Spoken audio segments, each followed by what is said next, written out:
dan hidup kekal. Yang kita sejahtera dan hidup kekal. Bagi yang terdoa, Yesus Juru Selamat.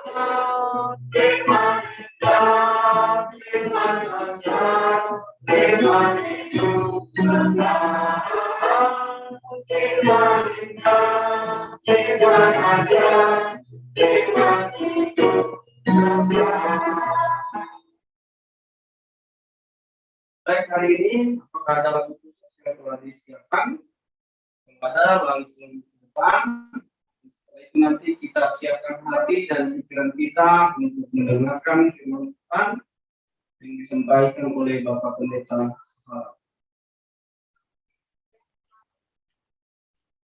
Siapa lagu khusus hari ini?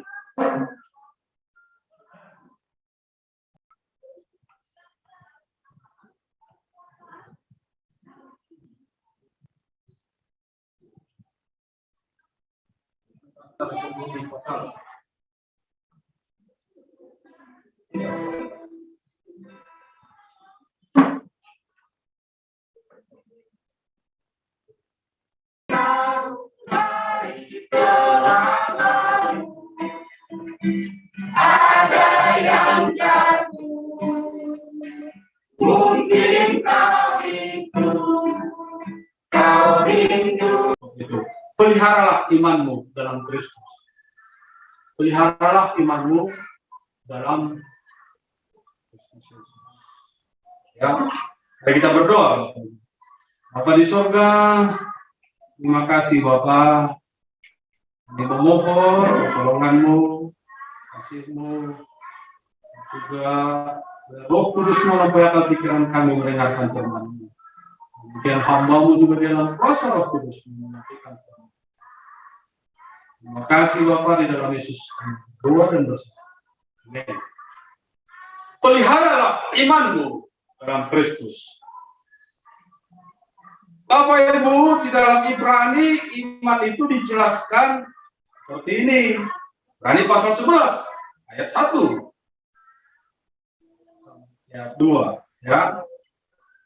Iman adalah dasar dari segala sesuatu yang kita harapkan. Dulu, apa yang kita harapkan? Ya, jadi kalau tidak beriman tidak ada yang diharapkan. Tapi kalau orang beriman pasti ada yang diharapkan. Nah, kita orang Kristen itu karena harapan kita adalah Kristus dan harapan kita akan ke surga. Itu iman kita. Itu dasar iman kita. Apakah yang kita harapkan itu sudah kita lihat? Tidak. Karena itu kita datang ke sini. Itu iman kita. Kalau kita tidak beriman, tidak mungkin datang ke sini. Dasar iman kita itu berkeluarga. Karena kita percaya ya, istri saya ini akan tetap setia sama saya. Dia pasti akan kasih makan sama saya malam-malam, pagi-pagi, siang-siang. Dia pasti bikin kopi. Dia pasti akan kasih makan anak-anak saya. Itu iman kita. Padahal kita kerja di mana-mana nggak tahu. Dasar iman kita itu adalah pengharapan itu. Ya, itu. Dilihat-lihat. Dan bukti dari segala sesuatu yang kita lihat. Buktinya, kalau istri saya imani bahwa pengharapan saya pasti mereka makan, anak saya dikasih makan sehat, dia ada di rumah, atau dia kerja di mana, terus pulang saya malam-malam, saya lihat semua aman, saya tanya, udah makan kalian? Sudah. Bukti kan? Apakah kita mana makan ya? Kita lihat anak kita, katanya udah makan kamu, udah, saya kasih makan mama. Oh ya, puji Tuhan, itu buktinya, itu iman. Jadi segala sesuatu sebenarnya kita beriman. Sekarang cuma kalau dikatakan, apa yang kita imani? Mau beriman di sini kah kita tetap? Terus saya coba minggu kemarin, telepon, ibu itu tidak lagi 800, bilang karena dia bersinggung. Pak Pendeta katakan 800 saja nggak sanggup katanya kan? Ya aja saya kan. Siapa tahu dia bilang udah 800 ajukan, udah ini yang kita juga. Karena yang misalnya itu 920 juta. Iman kita di mana? Di dalam kebutuhan jemaat itu harus disatukan bahwa kita beriman di mana. Mau susah, mau sulit, mau agak berat atau bingung, tapi tetap iman dijalankan. Amin. Kita tidak boleh menuntut diri kita itu harusnya saya lebih beriman dan seharusnya saya terbukti lebih memberi. Tidak bisa. Yang penting ikut saja. Kita lihat Tuhan yang bekerja. Kita hanya melakukan apa yang bisa kita perbuat. Kita tidak boleh mengganggu iman satu dengan yang lain. Kalau kita merasa mau mengganggu karena tidak mau ikut dalam iman itu, mending biar. Mending tenang daripada iman yang lain itu terganggu dan sama seperti pembangunan rumah orang Israel, ada yang mengganggu. Sehingga sampai dengan Naaman bilang, okelah kamu berdoa, kamu pegang semen, pegang batu, tapi satu lagi pegang pentungan. Masa begitu kita nanti? Yang lain nggak setuju, ganggu-ganggu, terus ya udahlah, yang lain pegang sesuatu lah kalau dia mengganggu. Sanakan gitu. Tidak boleh gitu. Walaupun itu mungkin saja bisa terjadi. Kalau iman kita mau disatukan, saya percaya itu akan memberikan. Tapi pun kalau itu tidak setuju, ya udahlah, daripada kami tidak punya tempat juga, kami punya tempat sendiri kan. Tapi apakah itu keinginan kita? Karena sia-sialah kita hadir di sini semua setia dengan kasih dalam Kristus. Namun Tuhan tunjukkan sesuatu yang kita imani bersama, tapi tidak beragu. Untuk apa kita hadir setia? Karena kasih setia kita itu yang kita mau tunjukkan bahwa kita beriman. Kesetiaan kita beribadah kepada Tuhan, itulah saya orang beriman. Karena itu peliharalah imanmu dalam dua hal ini. Pertama, Bapak Ibu Saudara, peliharalah kasih persaudaraan. Untuk memelihara iman adalah kasih persaudaraan menjadi bukti penyataan iman kita itu. Tidak ada orang bisa lihat iman kita itu kalau kita hanya mengurung di dalam kamar. Benar? Tidak bisa kita menunjukkan saya orang beriman itu kalau kita maunya diam-diam sendiri di hutan, bersemedi. Bagaimana caranya orang lain tahu dia orang beriman? Dia harus tunjukkan komunikasi kehidupannya sebagai manusia dengan yang lain. Baru dia tahu orang beriman. Bahkan kadang-kadang kita berkomunikasi dengan yang bukan orang beragama, yang bukan takut akan Tuhan, yang bukan anak-anak Tuhan. Namun ketika kita berkomunikasi di dalam iman, mereka akan tahu, kamu orang beriman. Benar? Bapak Ibu Saudara bisa buktikan. Bapak Ibu Saudara bisa terjadi dalam satu komunitas yang bukan anak-anak Tuhan, yang bukan orang beragama, namun kehidupan saudara menunjukkan komunikasi orang beriman, maka mereka pasti akan tanyakan, kamu orang beriman ya? Mungkin bukan dikatakan kamu orang Kristen ya? Enggak. Mungkin ternyata kamu orang agama ayah. Enggak, tapi bilang, orang beriman ya? Karena orang akan mencari sesuatu yang benar dan yang baik dari manusia itu. Dan bagaimana orang akan mendapatkan itu? Dari kehidupan manusia yang ditunjukkan itu. Sehingga itu yang disebutkan baik tidak baik waktunya. Harus siap memberikan pertanggungjawaban atas pengharapan yang ada padamu. Ya kalau ada pengharapan berarti orang beriman. Karena itu dalam Jumat ini saudara berarti Paulus tuliskan ya pada muridnya Timotius, peliharalah kasih persaudaraan. Seperti apa? Di dalam ayat 2 sampai 3 kita sudah baca dan saya coba mungkin mengulang lagi. Jangan kamu lupa memberi tumpangan kepada orang sebab dengan berbuat demikian beberapa orang dengan tidak diketahuinya telah menjamu malaikat. Ingatlah akan orang-orang hukuman karena kamu sendiri juga adalah orang-orang hukuman. Dan ingatlah akan orang-orang yang diperlakukan semena-mena karena kamu sendiri juga masih hidup di dunia ini. 3 hal di situ yang kita tunjukkan sebagai orang beriman yang dalam firman Tuhan kalau tidak saya petik, berilah tumpang. Bapak Saudara, kalau kita coba rangkum lah ya, kalau kita coba memahami dengan sederhana, berilah tumpangan. Tumpangan itu, apakah kita hanya berikan kepada keluarga kita, saudara saya, saudara-saudara saya, daging saya? Dalam firman Tuhan itu tidak begitu diungkapkan, Bapak Saudara. Dia menyinggung bahwa ingatlah di sana itu orang-orang hukuman itu banyak membutuhkan pertolongan. Sebenarnya orang-orang hukuman di kursi ini adalah mereka yang terhukum tidak tahu mau kemana, tidak tahu saudaranya yang mana. Pemberian tumpangan ini adalah membuka diri kita untuk ungkapan kesaksian kehidupan yang seperti apa. Pemberian tumpangan adalah membuat dia itu rela mengungkapkan apa yang terganjal, yang tertekan dalam hidup. Dan itu menyembuhkan. Ya bukan ketika dia datang ke rumah kita, oh ya saya sudah kasih tumpangan, saya kasih duduk di sofa kok, saya kasih makan. Bukan begitu, tumpangan lebih daripada itu. Tumpangan adalah bagaimana kita mau memberikan diri terlibat dalam kehidupan kesaksian mereka itu. Seperti apa yang diperlukan. Jangan memberikan diri.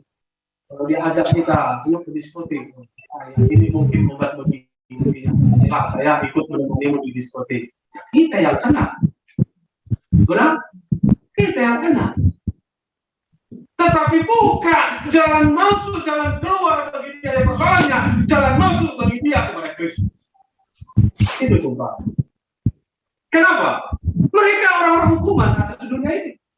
Yang berikutnya juga ketika kita terbayang, sama-sama kalau dia masih di dunia, berarti masih tinggal di dunia ini, lebih banyak tekanan yang dihadapi oleh dunia ini. Jadi kalau kita, oh saya tidak banyak tekanan, saya sudah beri bebas hutang, oh saya kemana-mana tidak ada tekanan. Tuhan jawab, kamu kan masih hidup di dunia. Ini firman Tuhan tulis. Kamu kan masih hidup di dunia. Kalau memang tidak di dunia hidupnya, sudah di surga. Memang tidak perlu kau pikirkan orang-orang yang masih perlu tumpangan itu, orang-orang yang masih perlu jalan keluar itu. Berarti kalau kita merasa tidak terbeban di dunia, adalah anugerah besar yang Tuhan sudah berikan bagi kita, seseorang yang merdeka dalam Kristus, yang Tuhan bisa pakai menjadi sumber berkat, solusi, dan jalan keluar bagi orang yang tertekan di dunia. Okay? Jangan sampai nanti Tuhan sudah tutup umur kita, anggap berguna, memang kamu tidak punya tanggung jawab, kamu tidak punya beban lagi, kamu tidak kekurangan dengan harta, tapi kamu tidak mau jadi sumber berkat, tutup aja kau sampai di sini, habis. Apa harta yang dikumpul di dunia ini? Ada gunanya? Ada bagi kita ya, bagi yang hidup ada. Itu baik. Itu yang pertama. Pelihara kasih persaudaraan itu seperti apa? Berilah hormat dalam perkawinan, Bapak Ibu Saudara. Ayat 4-6 mengatakan di situ, hendaklah kamu semua penuh hormat terhadap perkawinan dan janganlah kamu mencemarkan tempat tidur, sebab orang-orang sundal dan pezina akan dihakimi Allah. Janganlah kamu menjadi hamba uang dan cukupkanlah dirimu dengan apa yang ada padamu, karena Allah telah berfirman, aku sekali-kali tidak akan membiarkan engkau dan aku sekali-kali tidak akan meninggalkan engkau. Dua ayat itu menjadi satu hubungan kehidupan ataupun sirkulasi kehidupan keluarga, saudara. Adalah perkawinan bagaimana menjaga hubungan suami dan istri. Hati-hati. Mungkin kita tidak selingkuh, tapi bagaimana kalau istri kita itu karena dia butuh pelukan, dia sudah susah, ada tekanan, mungkin pertekanan di rumah, ada pertekanan di luar, namun kita pun karena tidak dikasih makan kopi atau minum nasi, makan nasi atau minum kopi, kita tak mau peluk dia di malam hari. Apa yang terjadi dalam hati? Apa yang kita tanam di masa sekarang itu akan terlihat di masa tua kita. Kenapa? Ya, bertahun. Maksudnya, kalau yang kita berbuat sering gendol-gendolan, maka nanti tua pun sudah kelihatan itu. Karena semakin tua semakin anak-anak. Kalau terlatih pada zaman sekarang, kalau saudara masih sehat pikirannya, itu tua akan terlihat. Karena istri saya, kalau dia tidak mau peluk saya, nanti tua pun tidak mau. Jadi lagi dari sekarang. Tapi saya sering peluk dia. Gitu. Ini pemuda, pikirkan aja pelan-pelan ya, dan bayangkan. Itu membuat sehat keluarga, saudara. Itu menghindari kita akan memandang sesuatu godaan di luar sana. Amin. Jadi tidak boleh sesuatu yang mengganggu kita itu membuat kita tidak sentuh dengan Tuhan lagi. Pelihara hormat perkawinan itu, dan juga dikatakan uang, bahwa segala sesuatu tekanan di keluarga itu adalah karena uang. Karena uang. Maka latihlah pada saat murninya hati kita, pikiran kita, sehatnya kita masih memandang bahwa kita masih mengandalkan, tidak perlu sekarang saya paksa dapat uang, saya kan bisa kerja, kemudian dapat uang. Kalau nanti tua sudah tidak bisa lagi kerja, terus kalau tidak terbiasa dengan tidak punya uang, tidak terbiasa dengan uang yang sedikit, apa yang terjadi? Bisa banyak kali kebetulan itu yang tidak nyaman. Jadi kalau anak kaya tidak peduli dengan kita. Jadi kita marah-marah kepada dia. Yang terjadi kita akan tunduk kepada anak kita. Tapi saat sekarang yang masih muda, hormatilah perkawinan itu bukan saja dengan hubungan suami istri, tapi adalah tetap. Mana kita menghormati itu? Saya pernah satu. Banyak sudah saya kasih dulu sama kamu. Sampai dia terpaksa mukul. Ya udah saya tahu dia itu katanya. Celengan. Ya kalau nggak begitu bagaimana? Diamlah saya kan. Saya bilang, oh itu kamu tidak terbuka. Bagaimana itu saya diberkati di luar sana? Saya bilang, ya boleh. Itu kamu gitu buka itu katanya. Saya tabungan di rumah, bukan tabungan di bank. Kalau tabungan di bank, ATM-nya sama saya kan habis. Jadi kadang-kadang begitu. Itu kalau nggak salah berapa minggu yang lalu saya khotbah tentang bagaimana berkat Tuhan hak hidup keluarga kita itu tersimpan dengan baik, amin. Itu kenapa? Terus kok tangan kita. Dan yang ketiga, saudara, peliharalah kasih persaudaraan. Berilah hati setia dan tetap dalam pengajaran Alkitabiah. Dalam konteks 7 sampai 16 itu membicarakan itu, saudara. Ya, saya coba membacakan ayat 7 ini. Dikatakan, ingat akan pemimpin-pemimpin kamu, ya, yang telah menyampaikan firman Allah kepadamu. Perhatikanlah air hidup mereka dan contohlah iman mereka. Yang pertama itu ini, kenapa saya katakan pelihara kasih setia dan tetap dalam Alkitabiah? Saya mau tanya siapa menjadi contoh itu bagus. Kalau mau saya katakan ada contoh iman, selamat datang Ibu, silakan Bu. Kalau mau saya katakan di antara Bapak Ibu ada di sini, contoh iman yang ada pendeta di luar sana. Contoh itu Bapak Ibu, ikuti dia, pergi dia pengajaran, ikuti dia. Maksud saya, kalau saya yakin tidak ada lah ya. Tapi bisa juga mencontoh kehidupan mereka. Maksudnya gini, ketika kita melihat yang beriman tetap setia dalam kehidupannya, setia dalam firman Tuhan, berarti setia juga kebenaran firman Tuhan yang akan sampaikan. Saya pun orang yang begitu, saudara. Saya belajar teologi. Kalau saya lihat memang kehidupan pribadinya seorang pengajar di buku-buku itu aneh, saya baca bukunya. Saya ini bolak-balik dari sini akan menutupi dan melingkupi bahkan menguasai segala pandangan-pandangan dunia filsafat di dunia ini. Nanti gigi gitu.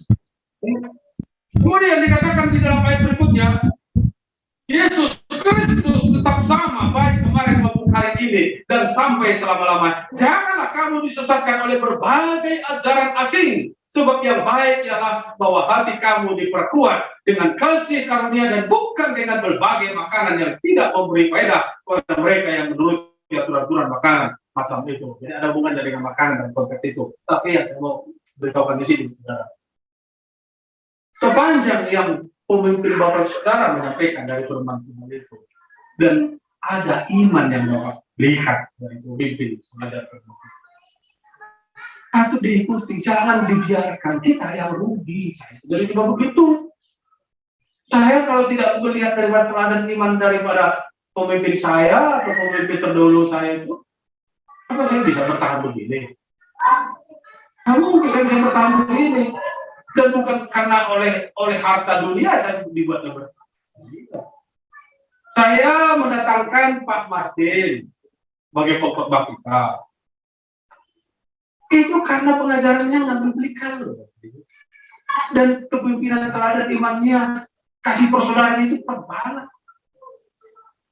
Bapak Ibu, saya senang sekali bagus senang. Dan dia pernah didikan saya masuk dalam matrikulasi pengajaran sekolah tinggi teologi berkelas independen. Sampai dengan S2 saya dosennya. Walaupun dia adalah hula-hula saya, tapi hormatnya sebagai hamba Tuhan pun terlihat.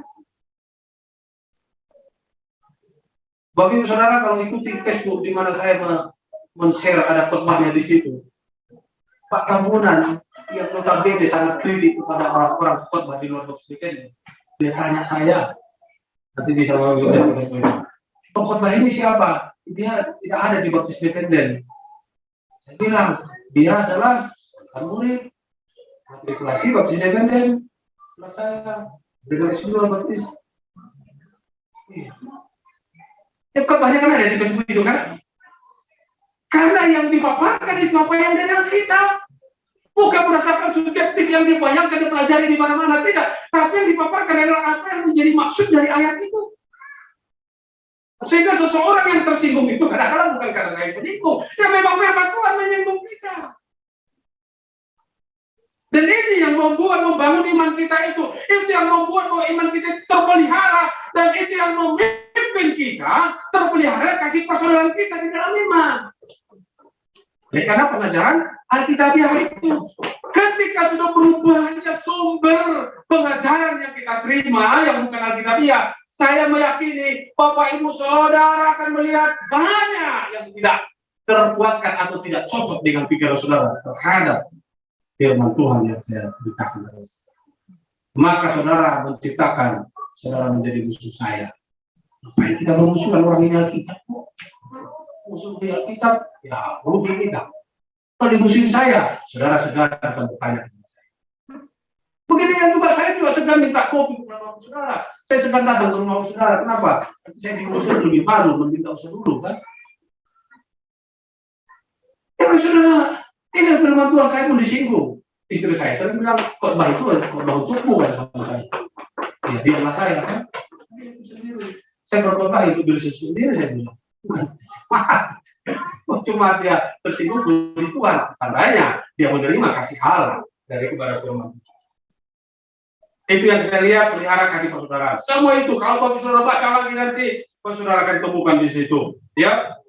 Bapak Saudara, ya intinya di dalam berilah hati setiamu dan tetap dalam pengajaran Alkitabiah itu, karena memang diunggulkan di saudara bagaimana Tuhan adalah gembala agung kita. Ayat 12 saya baca begini.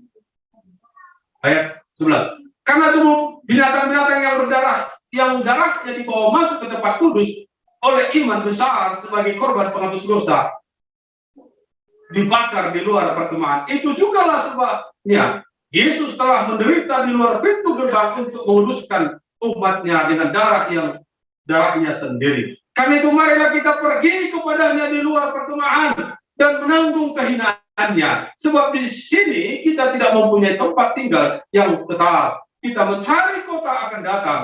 Sebab itu marilah kita oleh Dia senantiasa mempersembahkan korban syukur kepada Allah, yaitu ucapan bibir yang memuliakan namanya. Dan janganlah kamu lupa berbuat baik dan memberi bantuan. Sebab korban-korban yang demikianlah yang berkenan kepada Allah. Itu semua intinya, berilah hati setia dan tetap dalam pengajaran Alkitabiah. Amin. Yang berikutnya, semoga saya bisa selesai 10 menit. Yang kedua adalah pelihara imanmu dalam Kristus itu, peliharalah kasih setiamu. Kasih setia. Kalau tadi kasih persaudaraan satu dengan yang lain, termasuk juga secara ragawi terhadap Kristus. Karena Kristus sudah ragawi yang kudus ya. Dan sekarang pelihara kasih setiap kita. Kasih kita itu punya, tapi harus. Kalau kita misalnya tadi itu, ya ini kan setiap hari Minggu aja saya ikut. Sekarang tambahinlah, banyak ada 2 hari Jumat saya ikut. Bukanlah 2 hari Jumat. Nanti kalau itu sudah semakin kuat, puas, ya udahlah kita tambahin aja ibadah kita. Itu kasih setia. Apa yang kita lihat? Ada 3 hal memelihara kasih setia, Bapak Saudara, di dalam ayat 17 sampai 22.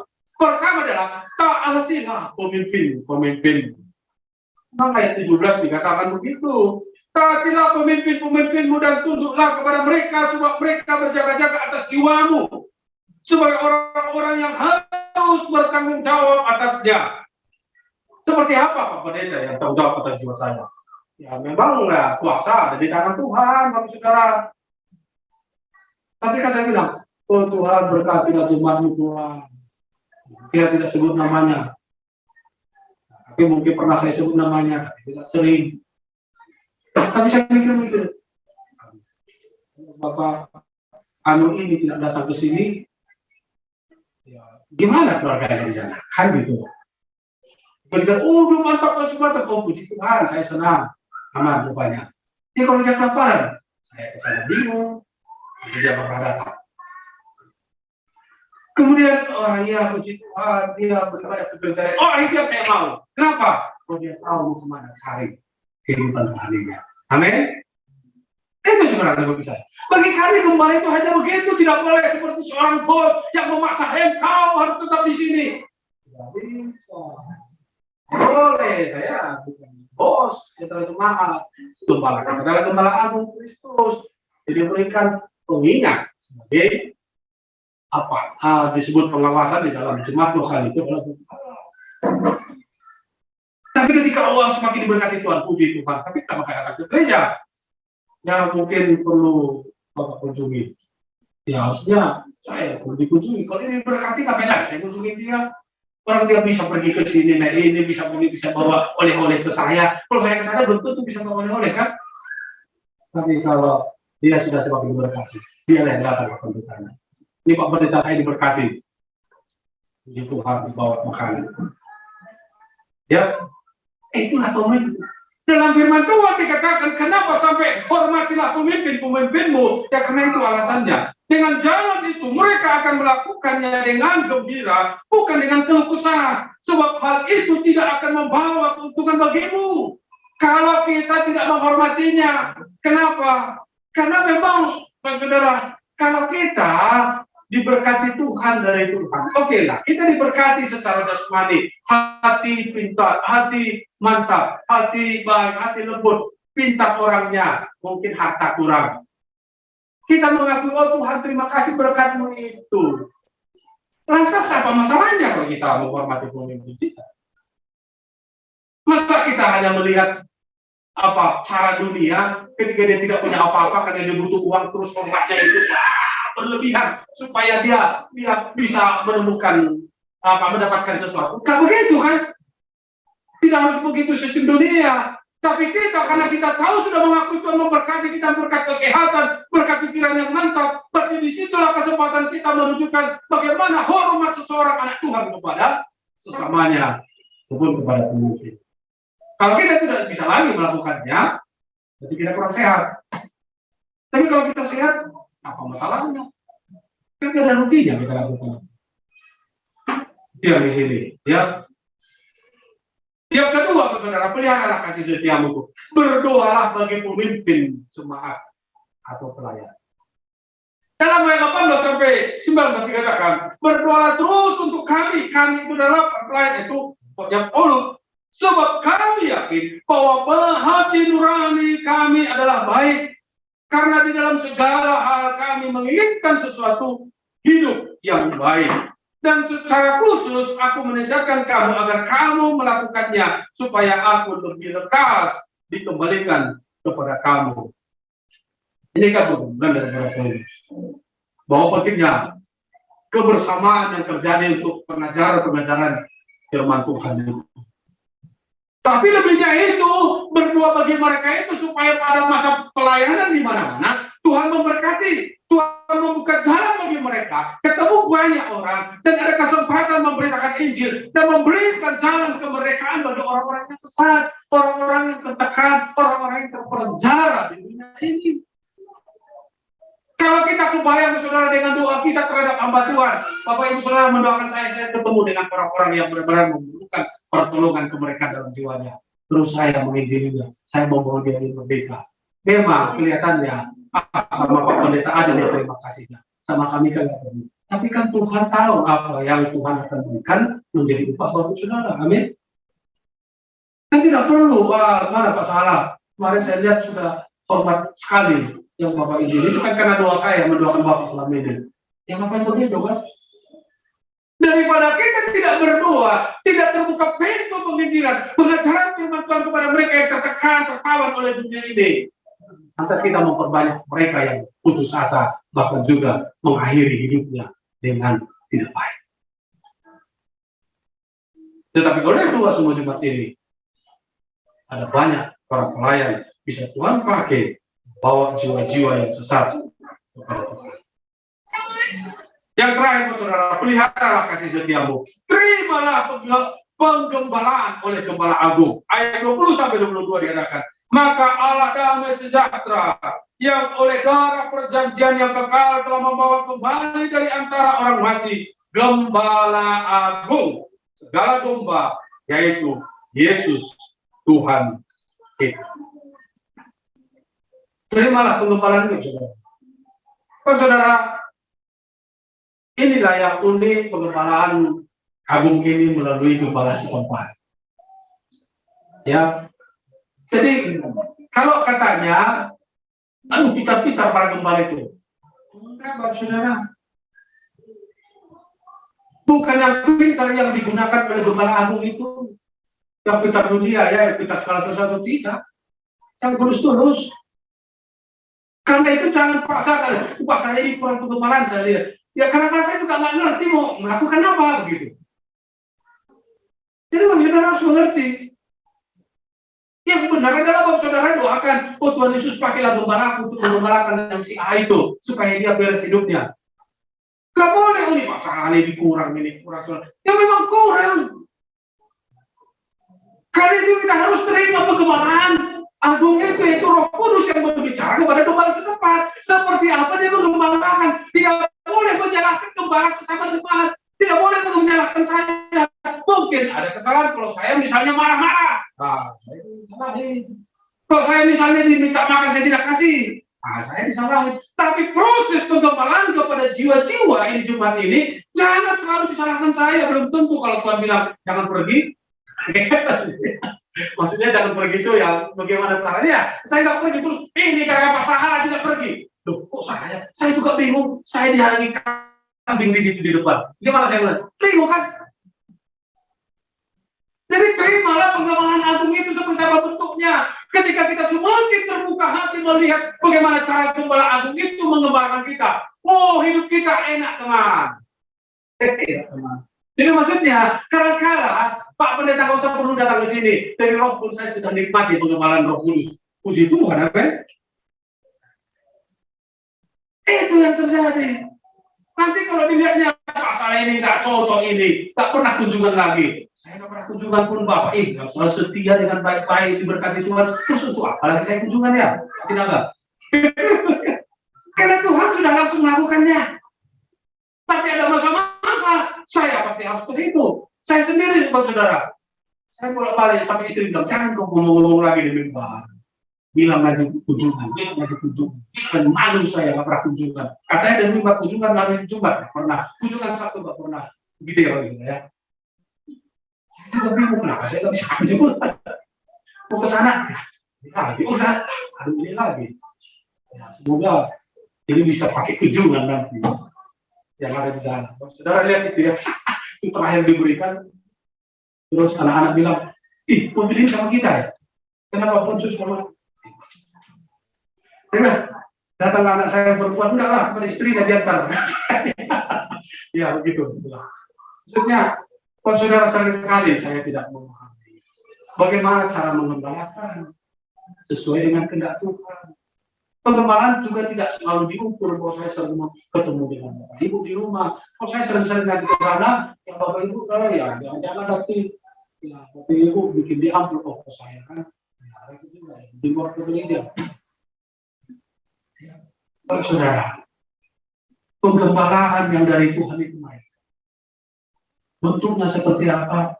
Itulah pekerjaan Tuhan. Penggembalaan Gembala agung itu bukan harus fisik saya hadir, atau fisik seseorang, atau fisik para pelayan Tuhan, atau fisik orang tua kita datang ke hadapan kita. Tapi Gembala agung itu bisa hadir secara rohani. Ketika penggembalaan itu datang mengingatkan kita untuk beribadah kepada Tuhan, respon dengan baik, Bapak Saudara. Rugi kita kalau tidak direspon itu. Kita sama-sama berusaha untuk mencari dengan penuh usaha di dunia ini hanya dengan butuh makan sehari. Masakan ketika Gembala agung kita mengembalakan kita, mengingatkan untuk berdoa, mengingatkan untuk bersekutu, mengingatkan kita untuk memberi persembahan kepada Tuhan, terus kita mau tunda-tunda. Lantas mau kita harap apa lagi? Lantas iman kita iman apa? Kalau kita tidak beriman bahwa aduh nanti tahun depan kalau Tuhan kehendaki saya dapat rumah lah, Maka lakukanlah, terimalah pengembalaan agung itu, ikutin itu. Bapak Ibu datang ke sini juga, saya bilang, persembahannya berapa? Kalau tidak punya persembahan, bisa datang ke gereja, enggak kan? Kita bukan pemborong, ada duit, baru kerja. Kita datang dulu kepada Tuhan dengan setia, memelihara kasih setia kita kepada Tuhan, meresponi segala pengembalaan agung yang secara rohani itu, maka kita akan melihat bagiannya Tuhan memberikan kepada kita. Kita akan puji Tuhan. Apa yang kita perlukan? Bukan harta, kadang-kadang ini harta terus. Kesehatan, perlindungan Tuhan, jauhkan dari kecelakaan, jauhkan dari mara bahaya, dijauhkan dari cobaan, dijauhkan dari tekanan, dijauhkan dari persoalan suami istri, dijauhkan dari persoalan anak dalam studi, dijauhkan dari kegagalan studi. Semua itu kita perlukan. Kadang-kadang uang tidak bisa membayar itu semua. Amin. Tidak bisa harta membayar itu semua.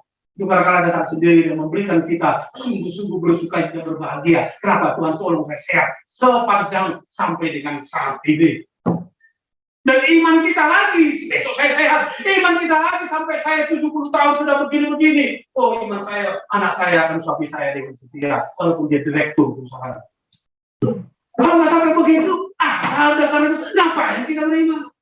Dan kalian itu saudara pelihara imanmu, pelihara dengan kasih persaudaraan yang dimulai dari suami istri dan anak-anak dan semua saudara saya iman dalam Tuhan. Dan pelihara kasih setiamu, setialah engkau beribadah, setialah engkau bersama-sama. Setialah engkau saling mengasihi, setialah engkau mendoakan dan berdoa bagi dirimu sendiri. Amin. Mari kita berdoa. Bapa di surga, terima kasih. Oh Tuhan, firman Tuhan yang berbenar. Tuhan tolong kami hidupkan firman-Mu dalam hati kami, yang memberikan kekuatan penghiburan bagi kami, yang menjadikan kami menjadi saksi di muka kami. Mulai dari tengah-tengah keluarga kami sampai dengan puji nama-Mu, dimuliakan nama-Mu, di dalam nama Yesus Kristus kami berdoa. Amin. Mari saudara bangkit berdiri. 193. Jadikan aku pancaran.